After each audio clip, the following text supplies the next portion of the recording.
আপনার নাম করতে আমার ইচ্ছাও হচ্ছে না, তাও আমি ঘোরামি সাহেবকে বলছি, আপনি যদি মনে মনে ভাবেন যে তৃণমূল ছেড়ে আইএসএফ ছেড়ে বিজেপিতে ওই পতাকা নিয়ে কাউকে অতিরিক্ত উৎকোচ প্রদান করে ভারতীয় জনতা পার্টির সংস্কৃতিকে অপসংস্কৃতিতে পরিণত করবেন, আর আমাদের কর্মী সমর্থক যারা দুর্দিনে আমাদের পতাকা উচ্চে ধারণ করে রেখেছেন তাকে আক্রমণ করবেন, তাহলে আমি আপনাকে বলছি আপনি দিবা স্বপ্ন দেখছেন, এটা কখনোই সম্ভব নয়। আর আমাদের নেতা রবিউল ইসলামের বাড়িতে আর দুঃসাহস যদি আপনি করেন তাহলে আপনারও কিন্তু ঘরই শ্রীঘরেই হবে, আর আপনাকে আপনার সমস্ত সম্পত্তি বাজেয়াপ্ত করে ওই সাধারণ মানুষদের মধ্যে বিলিয়ে দেয়া হবে।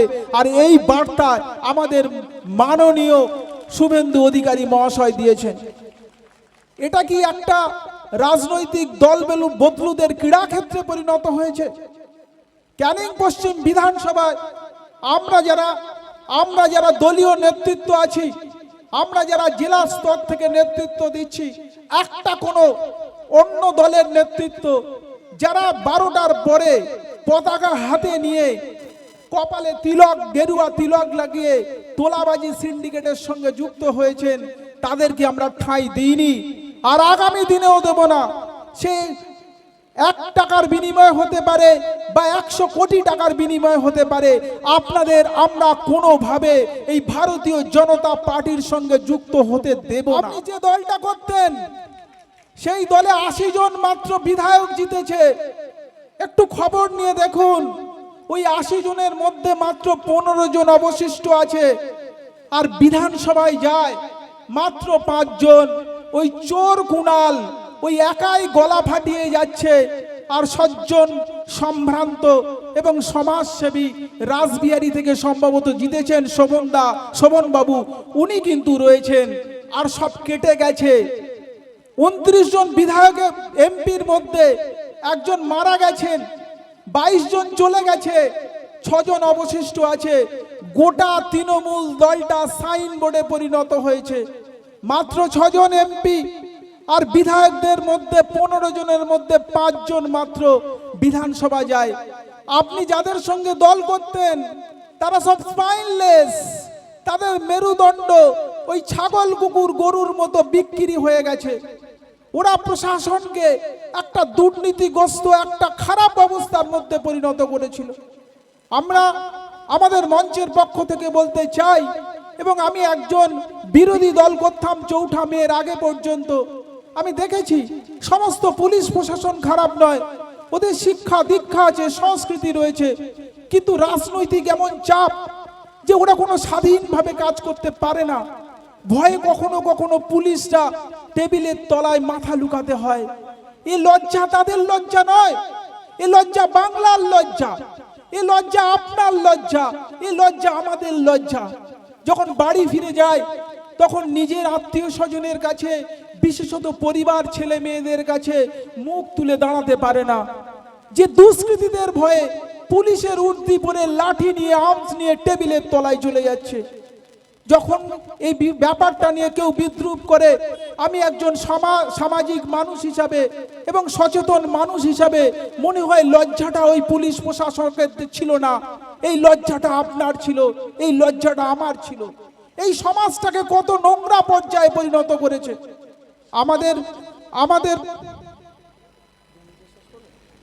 আমাদের যশস্বী প্রধানমন্ত্রী নরেন্দ্র দামোদর দাস মোদী এবং তার সুযোগ্য নেতৃত্ব শুভেন্দু অধিকারী মহাশয় বলছেন, আমি পুলিশ মন্ত্রী, আপনারা পুলিশ ম্যানুয়াল মেনে কাজ করুন।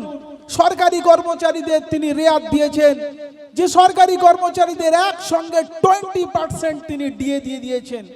আগামী জানুয়ারি মাসের মধ্যে যারা সরকারি চাকরি করে হয়তো 7ম পে কমিশন লেগে যাবে, এক একজনের প্রায় 15 থেকে 20 হাজার টাকা করে মাইনে বেড়ে যাবে। আপনারা যারা ভাবছেন সাধারণ মানুষ ওদের মাইনে বাড়বে, আমাদের কি? টাকা রোলিং হবে, অর্থনীতিতে তাই বলে টাকা রোলিং হলে আর্থ সামাজিক অবস্থার উন্নতি হবে।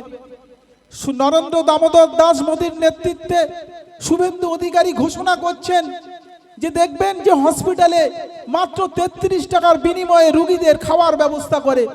উনি বললেন 33 টাকা নয়, ওটা 110 টাকা দিয়ে দিলেন, যাতে রোগীরা পথ্য পায়, সাধারণ মানুষরা চিকিৎসার সুযোগ পায়। 4টে মেডিকেল কলেজ করে দিলেন। আশা কর্মীরা যারা বাড়িতে বাড়িতে গিয়ে স্বাস্থ্যের ব্যাপারে অবগত হন, যারা সাধারণ মানুষদের খোঁজ খবর নেয়, প্রসূতি মায়েদের খোঁজ খবর নেয়, যারা আইসিডিএস এর ছোট ছোট শিশুদের পড়ায়, তাদের এককালীন 5,000 টাকা করে তাদের বেতন বাড়িয়ে দিলেন। এই নরেন্দ্র দামোদর দাস মোদীর নেতৃত্বে শুভেন্দু অধিকারী মহাশয়, তিনি শিক্ষা খাতে প্রায় 44,000 কোটি টাকা তিনি বরাদ্দ করেছেন। নারী ও শিশু উন্নয়ন এবং সমাজ কল্যাণ দপ্তরে প্রায় 52,308 কোটি টাকা বরাদ্দ করেছেন। এই সরকারের আমলে আর শুনেছেন রাস্তাঘাটে কোনো মহিলা অপমানিত, নিগৃহীত হয়েছে, কোনো ধর্ষিত হয়েছে? নরেন্দ্র মোদী এবং অমিত শাহ এখানে এসে ঘোষণা করেছেন যে আমাদের 6টা গ্যারান্টি রয়েছে। এই গ্যারান্টির মধ্যে অন্যতম গ্যারান্টি হচ্ছে আপনাদের বাড়ির মাতৃশক্তি, যে ছোট ছোট শিশুরা স্কুল কলেজ ইউনিভার্সিটিতে যায়, মায়েরা চাকরির জন্য বা সরকারি কোনো কাজের জন্য যায়, তারা নিশ্চিতভাবে নিরাপত্তার সঙ্গে বাড়িতে ফিরবে। আমাদের এই যে সামাজিক একটা ব্যবস্থা, যে ব্যবস্থার মধ্যে হিন্দু, মুসলমান, খ্রিস্টান, জৈন এবং নারী পুরুষ নির্বিশেষে সবাই সমানভাবে স্বাধীনভাবে তারা চলাফেরা করতে পারছে।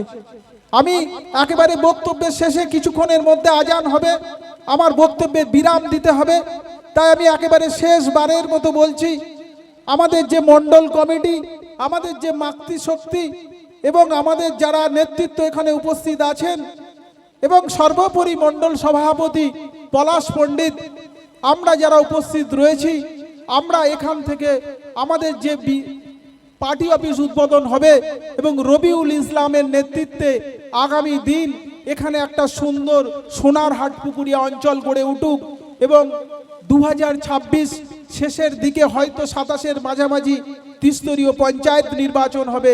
ওই পঞ্চায়েত নির্বাচনে কোনো গুন্ডা মোস্তান নয়, কোনো রাহাজানি কাটমানি খদ্দের নয়, কোনো অপশক্তি নয়, কোনো বিভেদকামী শক্তি নয়, ভারতীয় জনতা পার্টির নেতৃত্বে এবং রবিউল ইসলাম আমার মণ্ডল কমিটি মাতৃশক্তির নেতৃত্বে একটা পঞ্চায়েত গঠন হোক, আর সেখানে এসে আমরা আবার বক্তৃতা প্রদান করব, এই আশা আর আকাঙ্ক্ষা রাখছি। সর্বশেষে উপস্থিত এখানকার সুধী নাগরিক বৃন্দকে আহ্বান করছি, আপনারা আমাদের পার্টির সঙ্গে সংযুক্ত হন এবং পঞ্চায়েতমুখী হন। এখানে সমস্ত সুযোগ সুবিধা শুধু আপনাদেরই জন্য। আমাদের পার্টির প্রোটোকল এবং পার্টির মূল উদ্দেশ্য হচ্ছে অন্তোদয় যোজনা, অর্থাৎ লাইনের শেষে যিনি দাঁড়িয়ে থাকবেন তার উদয় হবে, তাকেই সামনে আনা হবে, তাকেই সুবিধা পাইয়ে দেয়া হবে। হাটপুকুরিয়াবাসীকে, সমস্ত দলের লোককে, সমস্ত ধর্মের লোককে, বর্ণের লোককে আমরা সেই সুযোগ সুবিধা দিতে চাই, আমরা সেবা করতে চাই। সেবাই আমাদের পরম ধর্ম। আর যারা কিন্তু গুন্ডা, রাহাজানি, মোস্তানি করছেন, আপনারা ভাবছেন আমরা দুর্বল, তেমনটি নয়। বিভিন্ন জায়গায় যারা ডিম থেরাপি দিচ্ছে, আমাদের সভ্যতা, আমাদের দলীয় সংস্কৃতি সেটা নয়। আমরা নীরবভাবে বিষয়টা উপভোগ করছি এবং আমরা নিরস্ত করার চেষ্টা করছি। আপনারা কিন্তু আমাদের নীরবতাকে আমাদের দুর্বলতা ভাববেন না, তাহলে আপনাদের ভুল হবে। সবাইকে অনেক অনেক শুভেচ্ছা, অভিনন্দন এবং ধন্যবাদ জানিয়ে আমার বক্তব্য শেষ করলাম। বন্দে মাতরম।